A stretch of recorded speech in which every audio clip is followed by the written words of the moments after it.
If you ventured to the grocery store the last few days, you've no doubt noticed all of the empty shelves. It's been called the everything shortage because just about everything is in short supply. It's yet another example of the supply chain crisis plaguing the country and now hitting really close to home.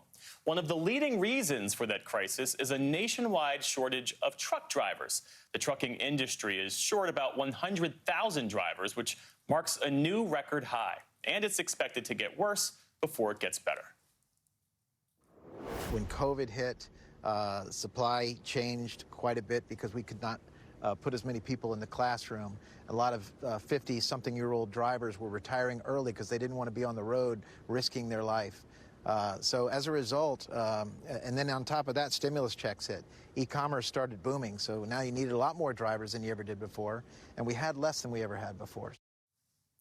Joining us now from Savannah, Georgia, America's third largest port, is NBC News correspondent Zinklé Esamoah. It's great to have you with us. So Zinklé, where you are, the containers I can see are stacked up high, waiting for pickup. What's being done to recruit more truck drivers to do that work?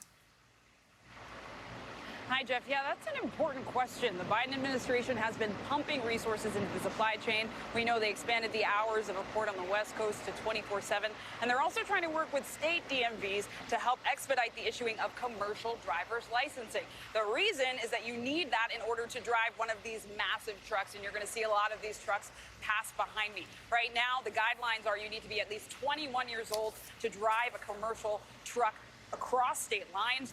Many advocates in the industry are trying to lower that age to 18 so that more drivers can be available. That's not the case right now, but I have been at a trucking school here in Savannah, Georgia, and I've still been very impressed with the diversity of age, gender, and race that we've seen of students. So let's take a listen to what they have to say.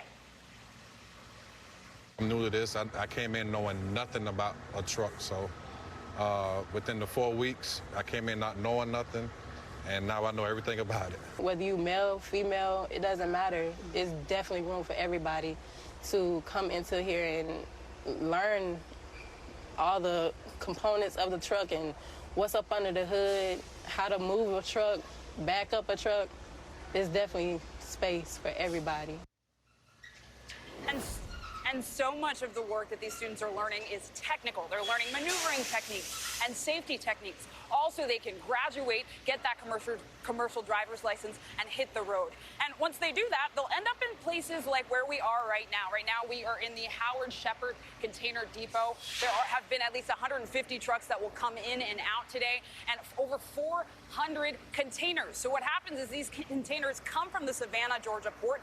As you mentioned, it's the third largest port in the United States. Then they bring the containers here, and then another truck will come, take the containers, and take it to the final destination. So clearly, we need trucking schools like Roadmaster Trucking School to be revving up the next generation of drivers. Jeff?